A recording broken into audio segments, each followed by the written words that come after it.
세상에는 죽을 때까지 불행을 떨쳐버리지 못하는 사람이 있습니다.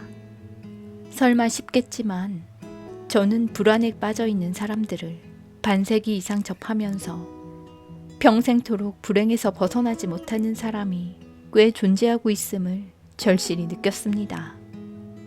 왜 그럴까요? 사람이 가장 두려워하는 것은 불행이 아니라 불안이기 때문입니다. 사람이 가장 원하는 것은 행복이 아니라 안심이기 때문입니다.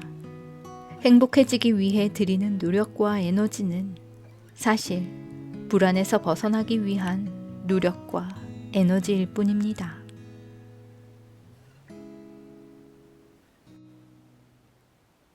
안녕하세요. 책리더입니다. 오늘 소개해드릴 책은 가토 다이조 지음, 이용택 옮김, 이너북 출판사가 펴낸 불안한 마음을 안아주는 심리학입니다. 지금은 불안의 시대입니다. 특히 현대 사회는 불안 요소가 너무나도 많습니다. 전 세계가 몇 년 동안 코로나 바이러스로 인한 팬데믹으로 불안함이 가시기도 전에 기상이변, 전쟁, 묻지마 범죄 등등 불안을 느끼지 않는 것이 이상할 정도인 사회가 되었습니다. 또한 빠르게 변화하고 있는 경쟁사회, 소비사회, 기능사회는 우리의 불안을 크게 가중시키고 있습니다. 내 존재 가치보다 일의 결과를 입증하고 경쟁에서 이기고 변화에 빠르게 대응해야 하는 상황들에서 오는 불안은 이루 헤아릴 수 없을 만큼 크고 가만히 있는 것이 오히려 불안함을 안겨줍니다. 불안함을 느끼는 요소는 이런 사회적 요인도 있겠지만 우리는 제각각 다른 삶을 살아온 만큼 환경에도 무수히 많은 요인이 있을 것입니다. 그런데 혹시 우리는 불안함을 견디지 못해 불행함을 선택하며 살고 있지는 않을까요? 실패할 것이 불안해 아예 시도조차 안 하는 삶을 선택하며 살고 있진 않을까요? 인간은 누구나 불안을 안고 살아갑니다. 불안함을 회피하는 것이 아니라 정면으로 직면하고 맞서서 대처해보면 어떨까요? 다행히 저자 가토 다이조는 불안을 잠재우는 방법에 관해 이야기합니다. 불안의 소극적인 해결법과 적극적 해결법을 소개합니다.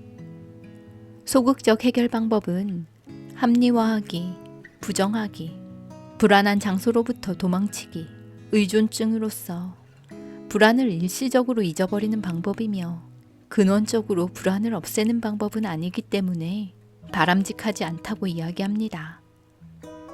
저는 불안 극복을 위한 적극적 해결에 대한 이 책의 제7장을 낭독하고자 합니다. 이 방법은 실천하기 매우 어렵지만 불안을 정면으로 마주하고 근본적으로 해결하는 올바른 방법이라고 저자는 말합니다. 여러분도 이 책을 통해서 인간이 불행해지는 원인이 무엇인지, 인간에게 부과된 인생에 어떻게 대처하는 것이 바람직한지, 그리고 어떻게 해야 행복해질 수 있는지 생각해보는 시간이 되었으면 좋겠습니다.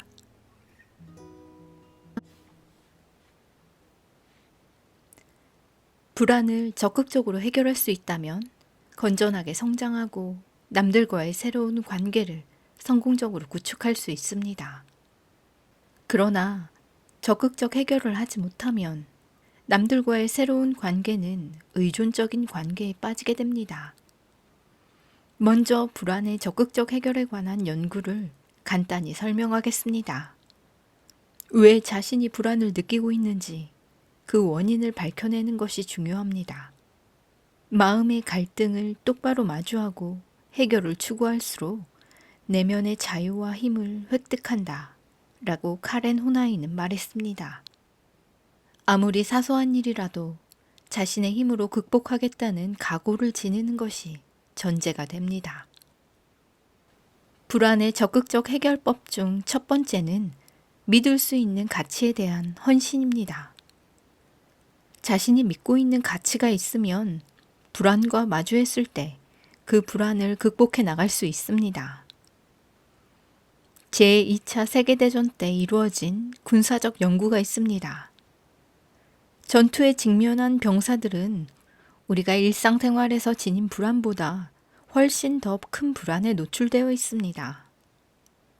그런데 그런 강한 불안 속에서 그 불안을 이겨낸 사람과 그러지 못한 사람이 있었습니다. 그렇다면 양쪽은 어떤 점이 달랐을까요? 조사 결과를 보면 불안을 이겨낸 사람은 확실한 목표를 가지고 있었습니다. 전쟁터에서는 생명이 위험에 노출됩니다. 그 위험에 겁내는 것은 인간으로서 당연한 심리입니다. 그러한 심리를 이겨내기 위해서는 나는 조국을 지킨다. 나는 자유를 지킨다. 나는 국가의 독립을 지킨다. 라는 식의 확실한 목표를 믿어야 합니다.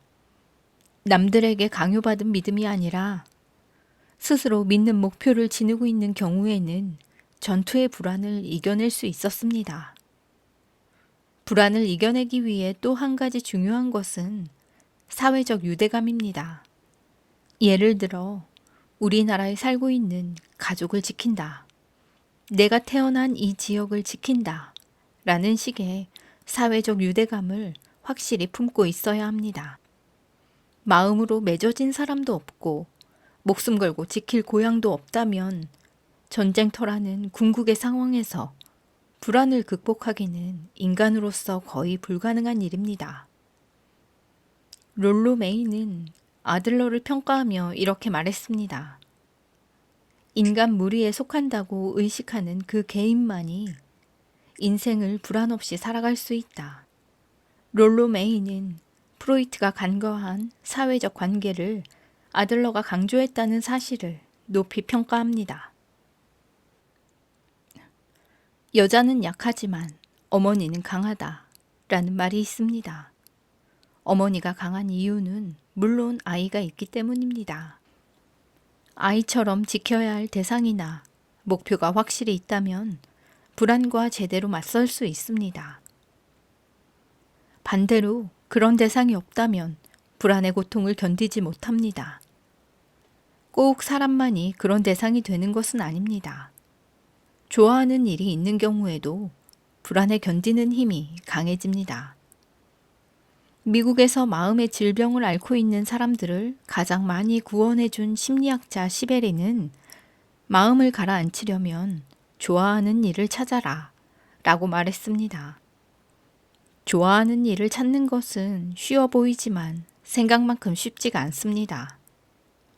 특히 남에게 보이기 위한 삶을 살아가는 사람은 자신이 무엇을 좋아하는지도 모른 채 불안에서 벗어나지 못합니다. 남에게 보이기 위해서가 아니라 내가 믿고 있는 목표를 위해, 남의 기대가 아니라 나의 소망을 위해 묵묵히 행동하는 것이 불안을 적극적으로 해결하는 자세입니다. 자신이 믿는 가치에 대한 헌신에 관해서는 미국의 전 대통령인 링컨을 예로 들 수 있습니다. 링컨은 1861년에 대통령이 되어 노예 해방을 한 인물입니다. 그런 링컨은 우울증을 심하게 앓았던 적이 있습니다. 젊은 시절에 친구들이 링컨 주변에 칼을 두면 자살할지도 모른다고 걱정하면서 칼을 없애려고 했을 정도였습니다. 그런 링컨이 노예 해방을 할 수 있었던 것은 역시 가치 있는 신념이었습니다. 노예 해방을 꼭 해야만 한다는 신념 덕분에 그는 고난의 남북전쟁 시기에도 절망하지 않고 어떻게든 노예 해방을 실현시킬 기회를 찾아냈습니다. 링컨은 다음과 같은 편지를 남겼습니다. 한 소녀에게서 엄마가 돌아가셔서 이제 나는 살 힘이 없어요 라는 내용의 편지를 받았을 때 링컨은 반드시 다시 행복해질 수 있어 라고 답장을 써주었습니다. 보통 우울증에 걸리면 비관적인 말을 하기 마련이지만 링컨은 반드시 다시 행복해질 수 있다고 말했습니다. 이것이 바로 신념의 힘입니다. 그리고 편지의 마지막에는 스스로의 결심에 따라 인간은 행복해질 수 있어 라고 이야기합니다. 자기가 원하는 만큼, 결의한 만큼, 결심한 만큼 인간은 행복해질 수 있다는 뜻입니다. 젊은 시절에 친구에게서 주변에 칼을 두면 자살할지도 모른다는 말까지 들었던 링컨은 32살에 나는 가장 비참한 생물이라는 생각마저 했습니다. 하지만 54살이 되자 대부분의 사람들은 행복해지고자 결심하는 만큼 행복해질 수 있다 라는 말을 하기에 이르렀습니다. 이런 일화들을 살펴보면 행복해지기 위해 가장 중요한 것이 내가 뭘 해도 나답게 살아야겠다고 결심하는 것임을 깨달을 수 있습니다. 이렇게 자신이 믿는 가치에 헌신하는 것은 우울증마저도 낫게 만듭니다. 우울증에 대해 자세한 내용은 언급하지 않겠지만 신념에는 엄청난 힘이 있다는 것만큼은 알아두시기 바랍니다. 전쟁터에서 불안을 이겨내는 병사들에 관해 언급한 바 있습니다. 저는 그러한 위험한 상황에서 겁먹는 사람과 겁먹지 않는 사람의 차이에 흥미가 있어서 미국의 독립전쟁에 대해 조사해 보았습니다. 미국의 독립전쟁은 놀스브리지를 사이에 두고 미국군과 영국군이 대치하면서 시작되었습니다. 놀스브리지에 미국군 병사들이 집결했고 액턴에서 아이작 데이비스라는 대위가 부대를 이끌고 뒤늦게 참여했습니다. 그때 데이비스 대위는 나는 전쟁터로 가는 것을 두려워하지 않았고 내 병사들도 마찬가지입니다. 라고 말했다고 합니다. 그리고 우리는 전투를 겁내지 않습니다. 우리 모두가 기꺼이 도시를 지키겠습니다. 라고 선언했습니다. 저는 정말로 전쟁터에 가는 것을 두려워하지 않을 수 있을까? 라고 생각했습니다. 전쟁터 한복판인 놀스브리지에 가는 것을 두려워하지 않는다며 액턴에서 놀스브리지까지 행군한 병사들의 심정은 무엇이었을까요? 그래서 저는 그때와 같은 계절에 액턴에서 놀스브리지에 이르는 길을 실제로 한 달간 매일 걸어보았습니다. 데이비스 대위가 이끄는 병사들은 이제 곧 전쟁터에 나간다는 사실을 알고 있었고 죽을 확률이 엄청나게 높다는 것도 알고 있었습니다. 그러나 그들은 두려워하지 않고 이곳을 걸으면서 자유라는 가치에 대한 확신을 다졌습니다. 자유를 위해서라면 죽어도 좋다는 신념이 어떻게 생겨났을지 생각하면서 저는 매일 액턴에서 놀스브리지까지 걸어갔습니다. 그때 느낀 것은 자유와 독립에 대한 그들의 신념은 매우 강했을 것이라는 실감입니다. 인간을 마지막으로 구원해주는 것은 신념임을 절실히 깨달았습니다. 인도 독립의 아버지인 간디는 중류층 출신인데 어릴 때는 부끄러움을 매우 많이 탔다고 합니다. 괴롭힘을 당하거나 돌팔매질을 당할 정도로 약한 아이였습니다. 그 수줍음을 잘 타는 사람이 우울증에 걸린 적 있던 링컨과 마찬가지로 인격의 재구성에 성공해서 인도 독립의 아버지라는 호칭까지 받게 되었습니다. 수줍고 겁 많던 간디를 위대한 건국의 아버지로 변화시킨 것은 결의일 것이다. 라고 존 맥케인과 마크 솔턴은 성격이 운명이다 라는 저서에서 말했습니다. 어렸을 때 숫기도 없고 실력도 평균 이하였다. 하지만 지적 발달에는 한계가 있지만 마음의 발달에는 한계가 없다면서 위대한 일을 이루어냈다. 라고 하워드 가드너는 열정과 기질이라는 저서에서 말합니다.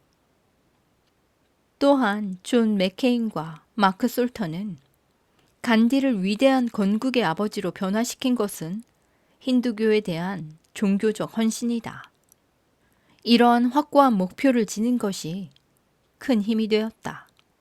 간디는 허영심을 자신에 대한 굳은 신념으로 치환했다.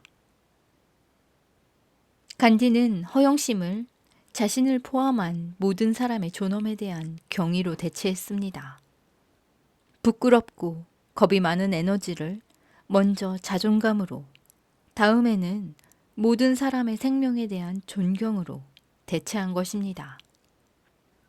허영심의 반대는 자존의 감정, 스스로를 공경하는 마음입니다.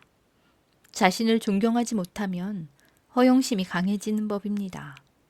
삶의 목적을 찾을 수가 없기 때문입니다. 허영심은 버리고 싶다고 버려지는 것이 아닙니다. 그래서 억지로 버리려고 하기보다는 자신의 신념을 먼저 찾아야 합니다.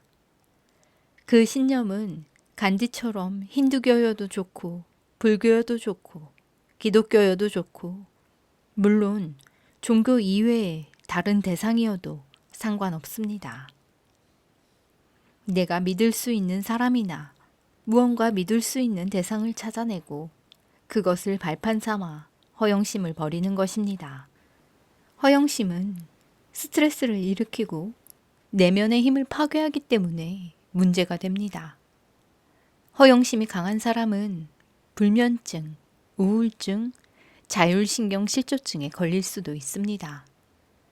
이렇게 허영심은 올바로 살아가기를 방해합니다.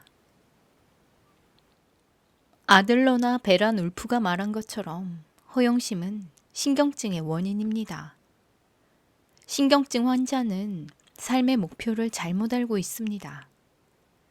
살아가는 에너지의 사용법을 잘못 알고 있는 셈입니다. 간디에게서 우리가 배워야 할 것은 우리 내면에 잠들어 있는 엄청난 힘을 알아내는 방법입니다. 마음속에 잠재되어 있는 가능성은 충분히 발휘될 기회를 기다리고 있습니다. 모든 인간은 아주 작은 부분의 가능성만을 사용한다고 윌리엄 제임스는 주장했다. 건설적인 스트레스, 즉 열렬한 연애, 종교적 열정, 싸울 용기에 놓일 때 비로소 우리는 깊고 풍부한 창조적 자질을 깨닫는다. 그리고 몸속에 잠들어 있는 대량의 생명력을 내뿜기 시작한다. 마인드리스니스는 자기 이미지를 떨어뜨리고 선택의 폭을 좁히고 독선적인 마음을 가져온다.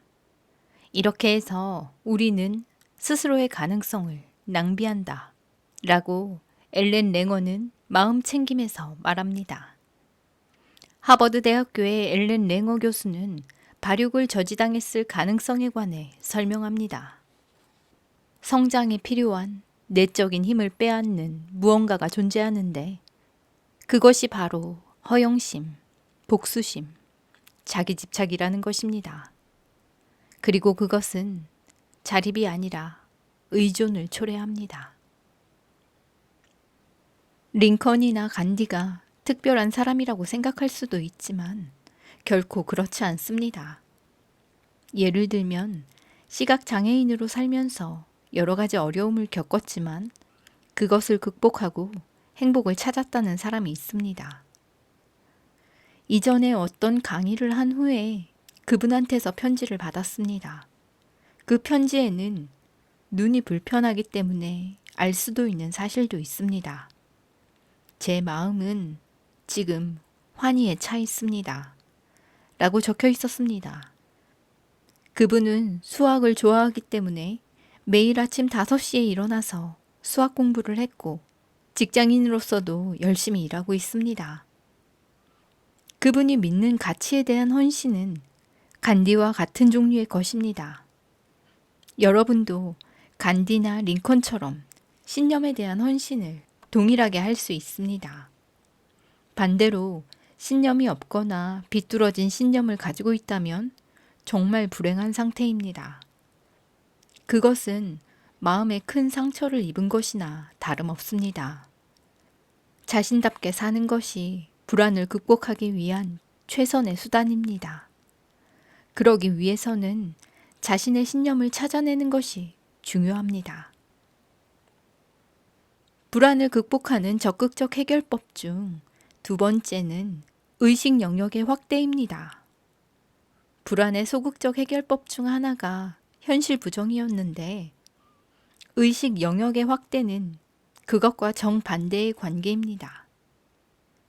현실을 부정하지 않고 자신에 대한 의식 영역을 확대한다는 것은 곧 무의식의 힘을 의식화하는 것입니다.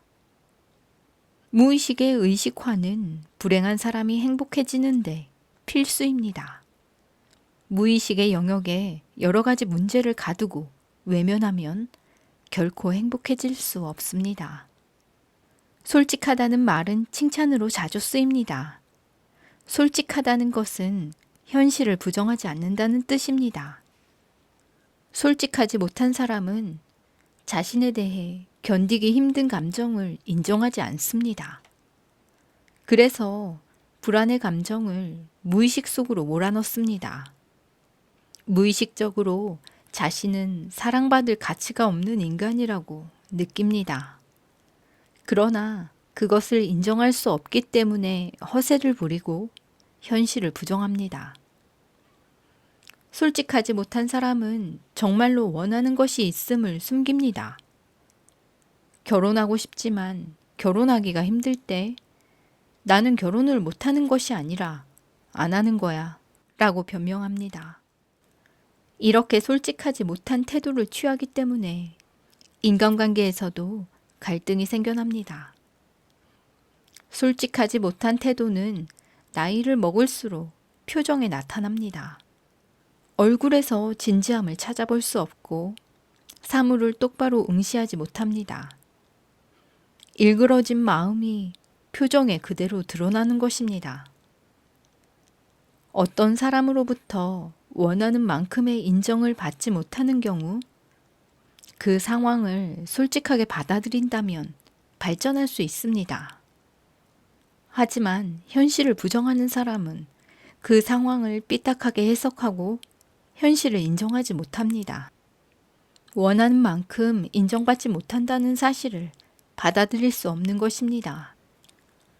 솔직하기 때문에 행복해지는 것인지, 행복하기 때문에 솔직해지는 것인지 그 순서는 알 수 없습니다.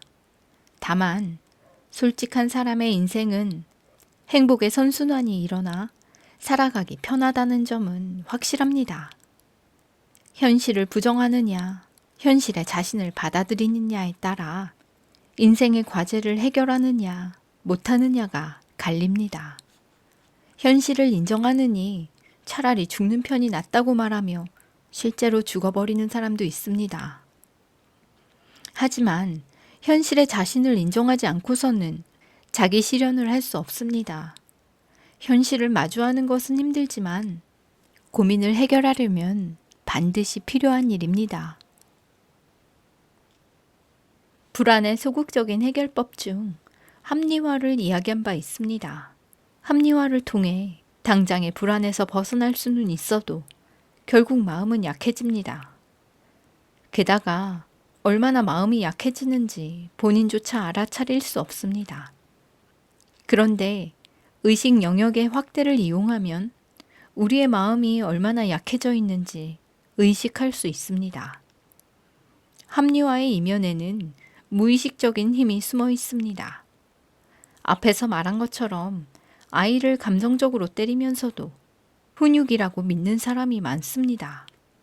그러한 숨겨져 있는 무의식의 힘을 의식하는 것이 불안의 적극적인 해결책이 됩니다.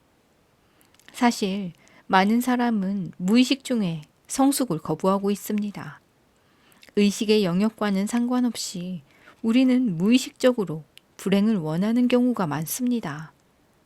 그렇게 무의식과 의식이 모순되고 갈등하기 때문에 우리는 점점 더 불안해집니다. 그래서 불안을 느낀다면 몸 안에서 무언가 나쁜 일이 일어나고 있음을 분명히 인식해야 합니다. 그것이 불안을 적극적으로 해결하려는 자세입니다. 조현병에 걸린 딸과 그 어머니에 관한 이야기입니다. 어머니는 자신의 불행을 부정했을 뿐 아니라 딸의 불행까지 부정했습니다. 가족 모두 행복하다고 우겼습니다. 행복한 가족이라는 경직된 시각을 고집하며 나는 행복하다고 말했습니다.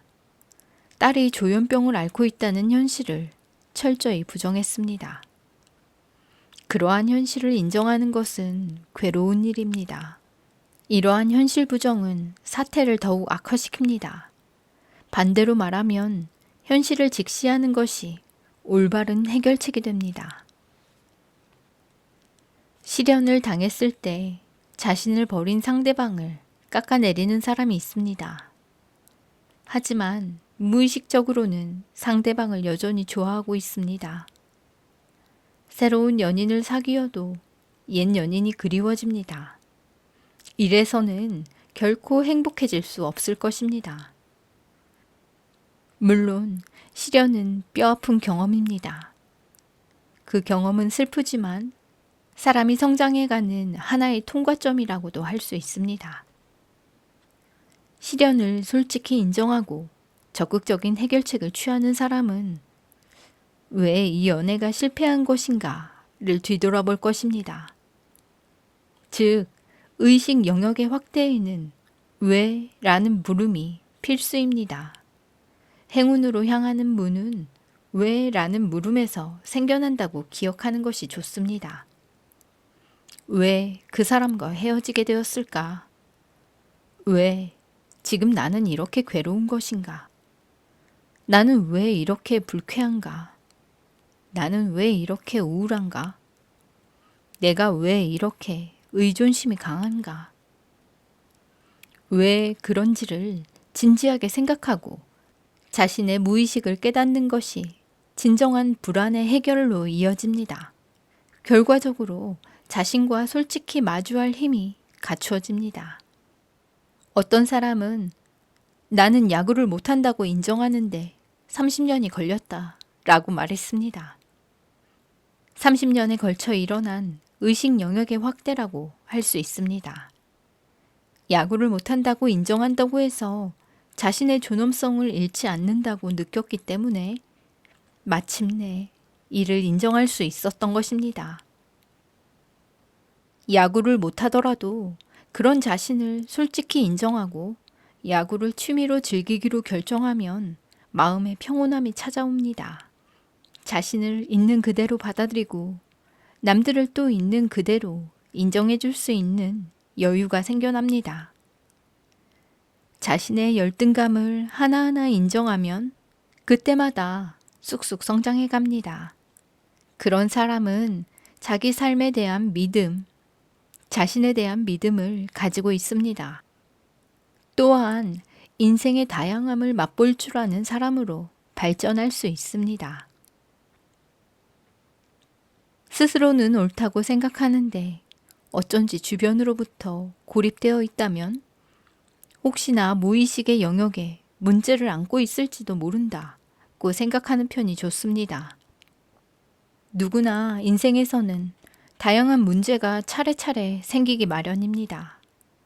그 문제들에 대처하고 해결해 나가는 것이 삶의 보람입니다. 살아간다는 것은 문제를 해결해 간다는 것과 같습니다. 요즘에는 가정폭력, 등교 거부, 은둔형 외톨이, 갑질 등의 사회 문제가 많습니다. 학교에서는 여전히 집단 괴롭힘이 뿌리 뽑히지 않고 있습니다. 아이를 학대하는 부모는 학대가 나쁜 짓이라는 것을 알면서도 학대를 저지릅니다. 하지만 아무리 반성해도 또다시 똑같은 짓을 저지릅니다. 그것은 무의식 중에 벌이는 행동이기 때문입니다. 이 모든 사회 문제가 무의식 중에 일어나는 것입니다. 현대인은 누구나 먹고 살기에 바쁘고 본인의 능력을 넘어서는 일들을 겨우겨우 소화하고 있습니다. 공동체 안에서 개인으로서의 존재가 보장되지 않기 때문에 사회에 다양한 왜곡이 발생하고 있습니다. 그렇기 때문에 더더욱 불안할 때가 인생의 기로라고 할 수 있습니다. 현대의 소비사회, 경쟁사회에 매몰되느냐 아니면 진정으로 강한 사람이 되어 자신답게 살아갈 것이냐 하는 기로에 서 있습니다. 살아간다는 것은 문제를 해결해 간다는 것임을 명심해야 합니다. 그런 의미에서 나는 신경증적 경향이 강한 사람이라고 의식할 수 있다면 나에게는 아직 광대한 가능성이 남아있다. 인생은 지금부터 라고 생각해도 좋을 것입니다. 앞에서 말한 것처럼 신경증적 불안은 그 사람의 인격에 무언가 좋지 않은 상황이 일어났다는 경고입니다. 그 불안에 대해 적극적으로 대처하느냐, 소극적으로 대처하느냐에 따라 인생이 크게 달라집니다. 신경증적 불안 때문에 끊임없이 여러 가지로 고민하지만 문제는 고민 하나하나가 아니라 인간관계에 있습니다. 인간관계에 무언가 좋지 않은 상태가 생기면 그 상태가 고민의 원천이 됩니다. 그래서 사는 것이 힘들어졌을 때는 먼저 자신의 인간관계를 직시하고 재검토해야 합니다. 문제가 생기면 문제의 원인부터 파헤쳐야 하는 것입니다. 예를 들어 아이가 등교하지 않으면 내가 아이를 대처하는 방법에 무슨 문제가 있을까? 라고 고민해야 합니다. 나의 의식 영역을 알아차리면 그 내면적 요인의 발견이 새로운 통찰력을 만들어냅니다. 시베리는 내면적 요인을 발견하는 것이 불안의 적극적인 해결법이라고 말했습니다.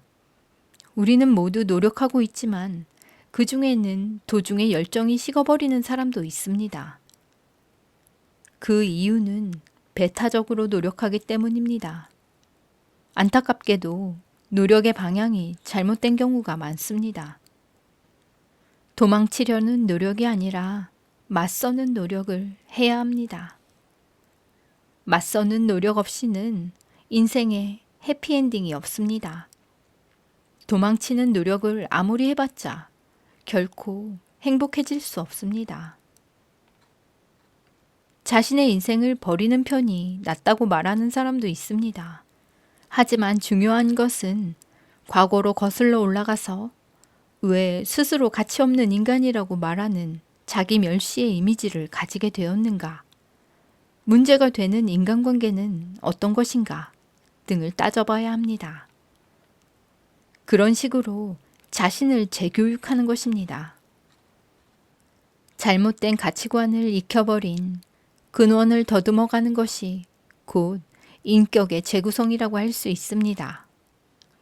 나는 실패한 인생을 살고 있다. 나는 살아있는 것이 무섭다. 나는 살아가는 의미를 잃어버렸다. 라는 현실을 인정하기는 힘듭니다. 하지만 인정할 수 있다면 아들러의 말 맞다나 고통은 해방과 구원으로 향하는 문입니다. 인정함으로써 롤로메이가 말하는 의식 영역의 확대가 생겨나고 카렌 호나이가 말한 내면의 자유와 힘을 얻을 수 있습니다. 당신은 인생을 버릴 수 있겠지만 인생은 당신을 버리지 않습니다.